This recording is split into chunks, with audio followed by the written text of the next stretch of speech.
എല്ലാവർക്കും നമസ്കാരം. എല്ലാവർക്കും പ്രിയപ്പെട്ട നയനിയുടെയും ആദർശിന്റെയും നാളത്തെ വിശേഷവുമായാണ് ഞാൻ എത്തിയിരിക്കുന്നത്. എല്ലാവരും സപ്പോർട്ട് ചെയ്യുക, സബ്സ്ക്രൈബ് ചെയ്യുക, ലൈക്ക് ചെയ്യുക.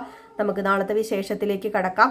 തുടങ്ങുമ്പോൾ തന്നെ കാണിക്കുന്നത് ആദർശിനെയും നയനയുമാണ്. അങ്ങനെ അമ്പലത്തിൽ പ്രാർത്ഥിച്ചിറങ്ങുന്ന ആദർശ് നയനയും നേരെ ഹോസ്പിറ്റലിലേക്ക് കയറി ചെല്ലുകയാണ്. ഹോസ്പിറ്റലിലേക്ക് കയറി ചെല്ലുമ്പോൾ അവിടെ അനാമികയും രേവതിയും ഉണ്ടായിരുന്നു.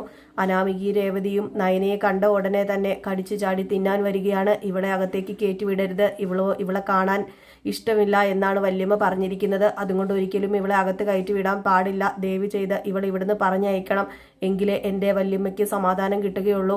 എൻ്റെ വല്യമ്മ എന്നോട് ഇത് ആവശ്യപ്പെട്ടതാണ്, എൻ്റെ വല്യമ്മയുടെ ജീവിതം എനിക്ക് രക്ഷിച്ചേ പറ്റൂ എന്നൊക്കെ പറഞ്ഞുകൊണ്ട് ഭയങ്കര അഭ്യാസ പ്രകടനം നടത്തുമ്പോൾ പെട്ടെന്ന് തന്നെയാണ് നമ്മുടെ ആദർശ് പറയുന്നത്, മിണ്ടിപ്പോകരുത്, ഇവിടെ ആരും മിണ്ടാൻ പാടില്ല. അല്ല, നിന്നോടാരാ ഇപ്പം അകത്ത് കയറി എൻ്റെ അമ്മയെ കാണാൻ പറഞ്ഞത്?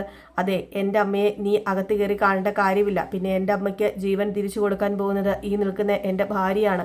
ഇത് കേട്ടതും അനാമിക ചോദിക്കുക, അതെങ്ങനെ ശരിയാകും? ജീവൻ എടുക്കാൻ നോക്കി ഇവള് എങ്ങനെ ജീവൻ തിരിച്ചു കൊടുക്കും? ഇവക്ക് ജീവൻ തിരിച്ചു കൊടുക്കാൻ കഴിയില്ലല്ലോ, ഇവക്ക് ജീവൻ എടുക്കാനല്ലേ കഴിയുകയുള്ളൂ. ഇത് കേട്ടപ്പോൾ ആദർശ് പറയുക, ഇനിയിപ്പം നീ കൂടുതൽ സംസാരിക്കുകയൊന്നും വേണ്ട. ദേ, നീ അനിയുടെ ഭാര്യയായി പോയത് കൊണ്ട് മാത്രമാണ് ഞാൻ ഒഴിഞ്ഞു മാറി നടക്കുന്നത്. എൻ്റെ ഭാര്യയുടെ മെക്കിട്ട് കയറാൻ വന്ന നീ ഇനി വിവരം അറിയും. ഞാനൊരു കാര്യം പറഞ്ഞേക്കാം, എൻ്റെ അമ്മയുടെ ജീവൻ രക്ഷിക്കാൻ പോകുന്നത് നയന തന്നെയാണ്. നയനയാണ് എൻ്റെ അമ്മയ്ക്ക് ബ്ലഡ് കൊടുക്കുന്നത്. ഇത് കേട്ടതും പെട്ടെന്ന് അനു ഓടി വന്നിട്ട് എന്താ ഏട്ടാ പറയുന്നത്? നയനേടത്തിയുടെ ബ്ലഡ് ഗ്രൂപ്പ് അപ്പം വല്യമ്മയുടെ ബ്ലഡ് ഗ്രൂപ്പ് തന്നെയാണോ? അതെ അനി, അങ്ങനെ തന്നെയാണ്. അതുകൊണ്ട് നയന ബ്ലഡ് കൊടുക്കും. ഇനി ആരുടെയും ആവശ്യമില്ല. അല്ല, നിന്റെ അച്ഛനോട് വിളിച്ചു പറഞ്ഞേരെ ആരെയും തപ്പി നടക്കണ്ട എന്ന്.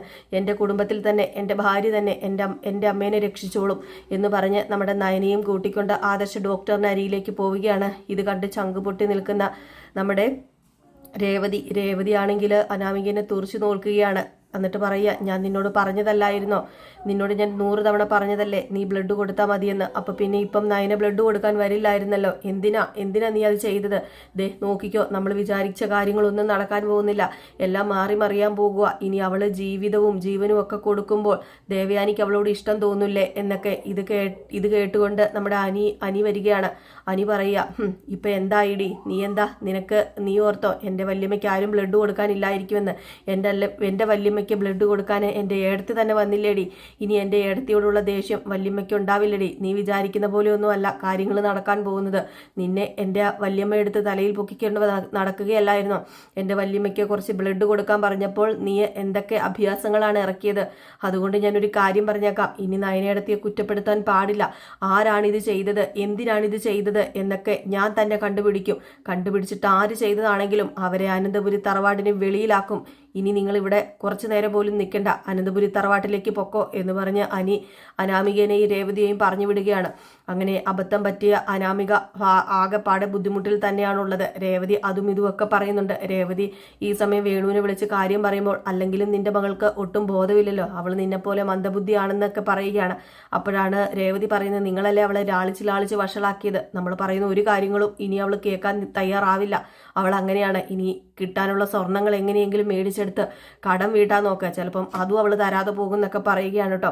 ഇതേസമയം പിന്നെ നമ്മുടെ നയനയാണ് കാണിക്കുന്നത്. നയന നേരെ ഹോസ്പിറ്റലിനകത്ത് ഡോക്ടറിനെ കാണാൻ വേണ്ടി കയറി ചെല്ലുകയാണ്.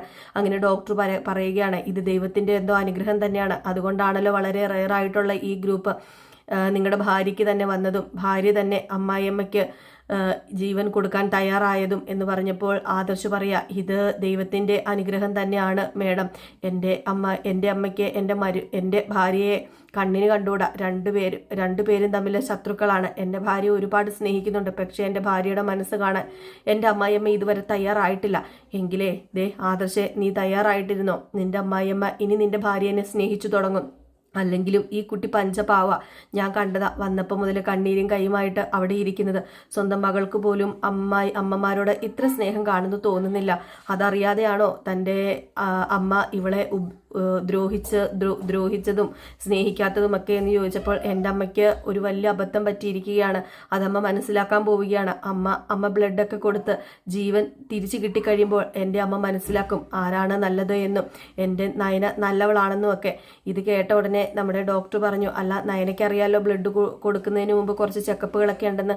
ആ ചെക്കപ്പുകളൊക്കെ ചെയ്ത് വേറെ പ്രശ്നമൊന്നും ഇല്ലെങ്കിൽ ബ്ലഡ് കൊടുക്കാനായിട്ട് തയ്യാറായിക്കോ. അയ്യോ, എനിക്കൊരു കുഴപ്പവുമില്ല ഡോക്ടറെ, എനിക്ക് പൂർണ്ണ പൂർണ്ണ സമ്മതം മാത്രമേ ഉള്ളൂ. എൻ്റെ ജീവൻ കളഞ്ഞിട്ടാണെങ്കിലും ഞാൻ ബ്ലഡ് കൊടുക്കാൻ തയ്യാറാ. എൻ്റെ അമ്മായിയമ്മയല്ല, ഇത് എൻ്റെ അമ്മ തന്നെയാണ്. ഞാൻ എൻ്റെ അമ്മയെ പോലെ സ്നേഹിക്കാൻ വേണ്ടി ഒരുപാട് ശ്രമിച്ചതാ. പക്ഷേ എന്ത് ചെയ്യാനാ, എൻ്റെ അമ്മായിയമ്മ എന്നെ തിരിച്ചറിഞ്ഞിട്ടില്ല ഇതുവരെ. ഇനിയെങ്കിലും എൻ്റെ അമ്മായിയമ്മ എന്നെ തിരിച്ചറിയണമെന്നുമില്ല. പക്ഷേ ഞാൻ ചെയ്യാനുള്ളതല്ല ഞാൻ തന്നെ ചെയ്യും എന്നൊക്കെ പറഞ്ഞിട്ടാണ് ബ്ലഡ് കൊടുക്കാൻ അകത്തേക്ക് പോകുന്നത്. ഈ സമയം അനാമിക വീട്ടിലേക്ക് ചെല്ലുകയാണ്. അനാമിക വീട്ടിലേക്ക് ചെന്ന് കഴിയുമ്പോഴേക്കും മുത്തശ്ശനും മുത്തശ്ശിയും അവിടെയുണ്ട്. അപ്പോഴത്തേക്കും നവ്യ അനാമികനെ കണ്ടതും, ഓ വന്നല്ലോ, അല്ല ഇവിടുന്ന് വലിയ കാര്യമായിട്ട് ഇറങ്ങിപ്പോയതായിരുന്നല്ലോ, എന്നിട്ടിപ്പോൾ എന്താ പറ്റിയത്? ഞാൻ അറിഞ്ഞൂടി, നീ ബ്ലഡ് കൊടുക്കാതെ തിരിച്ചു പോകുന്നതല്ലേ, ലാസ്റ്റ് എൻ്റെ ചേച്ചി ബ്ലഡ് കൊടുക്കേണ്ടി വന്നില്ലേ, അല്ല നീ വല്യമ്മയാണെന്നൊക്കെ പറഞ്ഞു നടന്നിട്ട് നിനക്ക് എന്താടി ബ്ലഡ് കൊടുത്താൽ? അപ്പോഴത്തേക്കും അനാമികയ്ക്ക് കലി വന്നിട്ട് അനാമിക പറയാ, ദേ നീ മര്യാദയ്ക്കിരുന്നോ, നീ മിണ്ടാതിരുന്നോ, അതായിരിക്കും നിനക്ക് നല്ലത്. എൻ്റെ വായടപ്പിക്കാൻ നീ നോക്കിക്കോ. ദേ നീ എടി പോടി വാടി എന്നൊന്നും വിളിക്കരുതെന്ന് മുത്തശ്ശൻ നിന്നോട് പറഞ്ഞതല്ലേ, പിന്നെ എന്തിനാ നീ വീണ്ടും വീണ്ടും അത് ആവർത്തിക്കുന്നത്? ഇനി അത് ആവർത്തിച്ചു കഴിഞ്ഞാൽ ഞാൻ മുത്തച്ഛനോട് എല്ലാ സത്യങ്ങളും പറയും. എന്ത് സത്യം പറയുന്നാടി നീ പറയുന്നത്? സത്യങ്ങളെല്ലാം ഞാൻ പറയും. നീ തന്നെയാണ് ആ പാലില് വിഷം ചേർത്തത് എന്ന് എനിക്ക് നന്നായിട്ട് അറിയാടി. അതുപോലെ ആ പായസത്തിൽ കലർത്തിയത് നീയാണെന്ന് എനിക്കറിയാം. വേണമെങ്കിലേ ഞാൻ ഇത് തെളിയിക്കുക തന്നെ ചെയ്യും. നോക്കിക്കോ, നിനക്ക് ഒരേ ഒരു ലക്ഷ്യമേ ഉണ്ടായിരുന്നുള്ളൂ, എൻ്റെ കുഞ്ഞിനെ കൊല്ലുക എന്നത്. എൻ്റെ കുഞ്ഞ് അങ്ങനെ ചാകാനുള്ള കുഞ്ഞല്ലടി. ആ കുഞ്ഞ് അനന്തപുരി തറവാട്ടിൽ തന്നെ ജനിക്കും. അത് നീ നോക്കിക്കോടി എന്നൊക്കെ പറയുകയാണ്. ഏതായാലും മുത്തശ്ശനും മുത്തശ്ശിക്കും ഈ വിവരം അറിഞ്ഞപ്പോൾ വലിയ സന്തോഷമാകുകയാണ്. അങ്ങനെ മൂർത്തി പറയുക, ദൈവം ദേവയാനിയുടെ കണ്ണ് തുറപ്പിക്കുന്നതാണ്. ഇനിയെങ്കിലും ദേവയാനിയുടെ കണ്ണ് ദൈവം തുറപ്പിച്ചില്ലെങ്കിൽ പിന്നെ എന്താണ് ഇതുള്ളത്? കാരണം നയനയാണ് എൻ്റെ ദേവയാനിക്ക് ജീവൻ കൊടുത്തത് എന്ന് അത് എന്നറിയുന്നോ അന്നു മുതൽ നയനയോടുള്ള ആ ഒരു വൈരാഗ്യവും വാശിയും വെറുപ്പും വിശ്വത്വവും ഒക്കെ തീരാൻ വേണ്ടി പോവുകയാണ്. ഇനി നോക്കിക്കോ, ഇനി ദേവയാനി നയനയെ സ്നേഹിച്ചു തുടങ്ങും. അതായിരിക്കും നമ്മൾ കാണാൻ പോകുന്നത്. ഇതൊക്കെ ദൈവത്തിൻ്റെ ഓരോ നിമിത്തങ്ങൾ തന്നെയാണ്. അതായിരിക്കാം മാലയിടാൻ തോന്നിച്ചതും ഇങ്ങനെയൊരു സംഭവങ്ങളൊക്കെ ഉണ്ടായതുമൊക്കെ. ഏതായാലും എല്ലാം നല്ലതിന് തന്നെയാണെന്ന് വിചാരിക്കാം വസുന്ധര എന്ന് പറയുമ്പോൾ വസുന്ധര പറയാണ്, എനിക്ക് എത്രയും പെട്ടെന്ന് മരുമകളും അമ്മായിയമ്മയും ഒന്നിക്കുന്നത് കാണാൻ വേണ്ടി സത്യമായിട്ടും കൊതിയാകുക. ദേവയാനി എല്ലാ സത്യങ്ങളും അറിയുമ്പോൾ ദേവയാനിക്ക് നയനയോട് സ്നേഹം തോന്നുക തന്നെ ചെയ്യും. അതിനുവേണ്ടി കാത്തിരിക്കുക. എൻ്റെ കണ്ണടയുന്നതിന് മുമ്പ് ആ കാഴ്ച ഒന്ന് കണ്ടാൽ മതിയായിരുന്നു. അപ്പോഴേക്കും മൂർത്തി പറയാ, അത് കാണും, അത് കാണാതെ എവിടെ പോകാനാ? അതിനുവേണ്ടി തന്നെയാണ് ദൈവം ഇതൊക്കെ ചെയ്തു കൂട്ടിവെച്ചത്. ഇനിയെങ്കിലും അറിയട്ടെ, അവൾ വെറുത്ത മരുമകളാണ് അവൾക്ക് ജീവൻ നൽകിയത് എന്നൊക്കെ. ഏതായാലും ഇതൊക്കെ പറഞ്ഞുകൊണ്ടിരിക്കുന്നു. ഇങ്ങനത്തെ കുറച്ച് കാര്യങ്ങളൊക്കെയാണ് നാളെ നിങ്ങൾ കാണാൻ പോകുന്നത്. എല്ലാവരും കാത്തിരിക്കുക. നാളെ ഫുൾ വിശേഷവുമായിട്ട് പതിവ് പോലെ തന്നെ ഞാൻ വരുന്നതായിരിക്കും. മിസ് ചെയ്ത് കളയാതെ എല്ലാവരും കാണുമെന്ന പ്രതീക്ഷയോട് കൂടി നിർത്തുകയാണ്. പിന്നെ ഇതിനു മുമ്പായിട്ട് നമ്മൾ നദ്ദയുടെയും ഗൗതമിൻ്റെയും വിശേഷങ്ങളുമൊക്കെ ഇട്ടിട്ടുണ്ട്. എല്ലാവരും സപ്പോർട്ട് ചെയ്യുക. നിങ്ങൾ ലൈക്കിലൂടെയും എന്തെങ്കിലും വ്യത്യാസങ്ങൾ വരുത്താനുണ്ടെങ്കിൽ അത് കമൻറ്റിലൂടെയും പറയുക. എല്ലാം ഞങ്ങൾ അംഗീകരിച്ച് വ്യത്യാസങ്ങളൊക്കെ വരുത്തി ചെയ്യുന്നതായിരിക്കും. പോസിറ്റീവ് ആണെങ്കിലും നെഗറ്റീവ് ആണെങ്കിലും കമൻറ്റിൽ എല്ലാവരുടെയും അഭിപ്രായം പറയണം. വേറെ ഏതെങ്കിലും കഥ വേണമെങ്കിൽ ആവശ്യപ്പെടണം. അപ്പോൾ എല്ലാവർക്കും നല്ലൊരു രാത്രിയൊക്കെ നേർന്നുകൊണ്ട് നിർത്തുന്നു. Good bye.